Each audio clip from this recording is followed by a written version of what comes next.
I'm Janet Decay the Mummy. And I'm Grimm Gorri the Monkey. And together we host The Mummy and the Monkey's Hairy Scary Hangout! Friday nights on Facebook Live. Well, that was interesting. Whoa. Wow.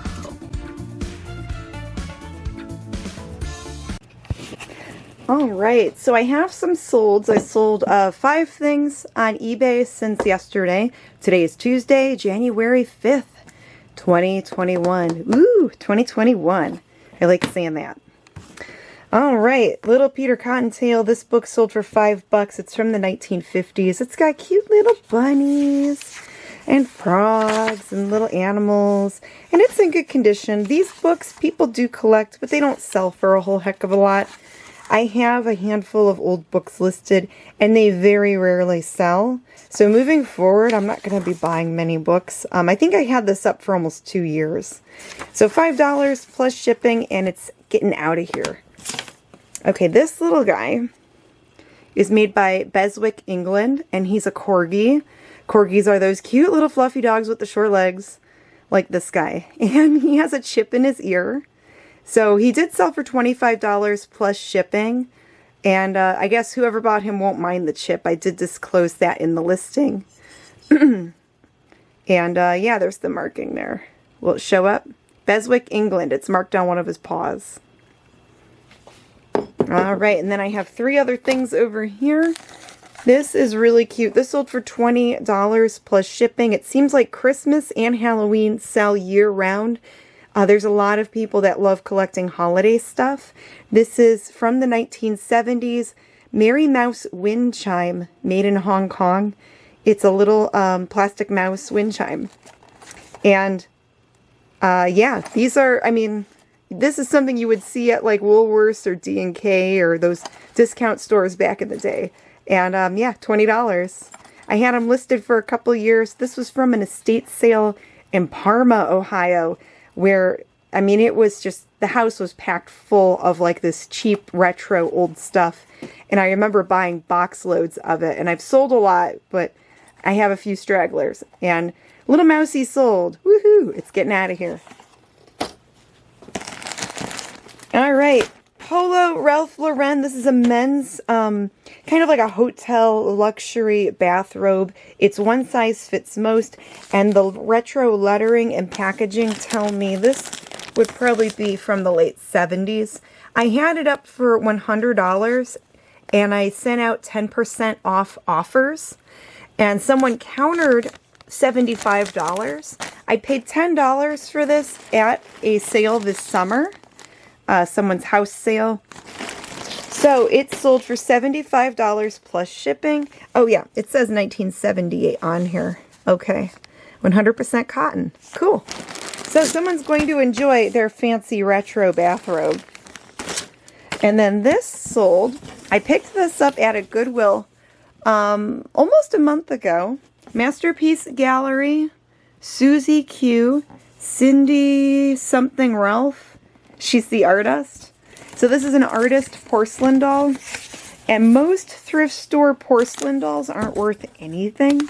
But if it looks like it has a certain name on it, like some type of designer, it doesn't hurt to research it. And if it's good, you can pick it up. So I paid $14.99 for her. She's this cute little baby doll. Little ceramic, well, not really little, porcelain baby doll. She's about 15 inches tall. And I'm going to have to wrap her up really good because she's going all the way to Canada through eBay's global shipping program. Now, originally, I had her posted for $100 with shipping included because the shipping's going to be bulky on her. But someone from Canada messaged me saying they would have to pay a $30 import fee and asked if I would take $50. So I did message them saying, yes, I can lower the price to $50, but I'm going to have to add the domestic shipping on there because shipping might be a little pricey on her. And originally, when I set the price to $100, I had the shipping kind of baked into the price. So yeah, she sold for $50 plus shipping. And yeah, I'll have to take this sticker off. But originally, she was only $14.99 at the Goodwill. So hey, yay, it sold. Okay, so that Ralph Lauren robe, I was able to fit it in a priority mailing box. And it fit in there pretty well. Got it taped up good. So there's that. The bunny book, I had a bubble mailer, and it just fit in there pretty easy. And that should ship media mail. So there's 2 down. I have to pack up those little guys and then find a box for this Dolly doll. I like this ruler because it's nice and long for crazy stuff like this. Thank you. So that's 22, and there's your 7s up here. So there's 7. Good thing we saved all those. I bought these. Oh, you bought that one? Yeah. For stuff, and I just never used it for anything yet. Anyway. So. I want to give some big shout outs to Jeff in New Jersey. He bought the Mummy and the Monkey's Hairy Scary Hangout graphic t-shirt. So that's going out to him. Thank you. And then, oh gosh, I have to look up the name real quick. We had one fan purchase some DVDs. He bought 2 DVDs. Thomas in Indiana. So thank you, Thomas. He picked up The Mummy and the Monkey Season 2, Episode 1, where we host the movie Moon of the Wolf. And that's where Grimm he started to put sound effects in the movie. So this was before we started hosting the live streaming shows, when we would pre-record everything and send it to different Roku channels or different public access cable channels. But yeah, there is Season 2, Episode 1, and we'll sign the DVDs before we mail them out. Thomas from Indiana also bought the Hairy Scary Hangout Cinema Wasteland Edition, where we host the movie Horror Express with sound effects added. Ooh, my throat's dry. Sorry. But yeah, he picked up both of those DVDs, so thank you so much. And then these sold for $15. They're mid-century, like 1960s wall art made out of copper. And it's by a company called Coppercraft. Those went for $15 plus shipping. I had them up for $20, and the guy messaged me asking if I would take $15. I think I paid $1 or $2 for them, so I'm like, sure, that's fine. The guitar one's really cool. Well, they're both cool, but I think I like the guitar one a little bit more. They do look neat, and if you decorate your house all retro, I think that would look really cool hanging up on the wall there. Speaking of retro, I sold more vintage stuff overnight. This is a 1970s purse, and it looks like it's crocheted. It has like a lace design. It has like a kiss clasp here and this cool chain handle. I'm trying to get it to open. Will it open? There we go. And it still has the original paper, like it was never used. This was an estate pick from a friend of ours. She was doing a clean out, and she let us pick out some things from the house and buy them to resell. So $22 for that purse. All right, got that. Vintage dollies. Lots of vintage dollies. And I think the same lady bought all 4 of these. I have to double check. But these are what the doll collectors call Barbie clones. They're not real branded Barbie dolls. They're not branded by Mattel, but they are clones. They're bootlegs. They're knockoffs. But these are from, if I had to guess, these were probably from the 70s or 80s. These ones here, and these are Totsie Dolls by a toy company called Totsie. And they made a lot of bootleg dolls. So those are Totsie fashion dolls. Those went for like $10 and something. And then these are Genie Dolls, and these are from the 60s. And, or no, maybe 70s. It says made in China. Usually if it's from the 60s, it'll say Hong Kong. So these might be 70s. And I look at you could definitely tell they're not quite Barbie. You know, they're a little off. They're Barbie clones. So each one of these Genie dolls went for $10.70 plus shipping. I bought a bunch of these dolls originally from Mercari like a year ago, and I sold almost all of them except for these 2, and those sold overnight, so that's fun. This is a vintage doll I think I picked up at a flea market. I don't remember. I've had her for maybe a year. maybe a little less than a year. I don't remember, but the brand is called Eeg. Eeg, so that's the marking on the back. It's an Eeg baby doll. And she has like bendable legs. She has joints at the hip there. She's kind of bendable. No clothes. She's naked. She went for, I believe, $15. And I might have paid $1 for her somewhere. I don't remember. I sell a lot of retro toys. Okay, so this is something that I picked up at the Goodwill bins. I want to say a year ago, because I haven't been to the Goodwill bin stores in a year. Because of the pandemic and everything, I'm kind of leery to go to those kind of stores, even though I miss digging through those bins. But yeah, this is a ladies size extra large. It's a baseball jacket or softball jacket. It's lightweight, it's sporty, and because it's so lightweight, at those Goodwill bins, they charge you by the pound. So I might have paid pennies for this, and it sold for $12 plus shipping.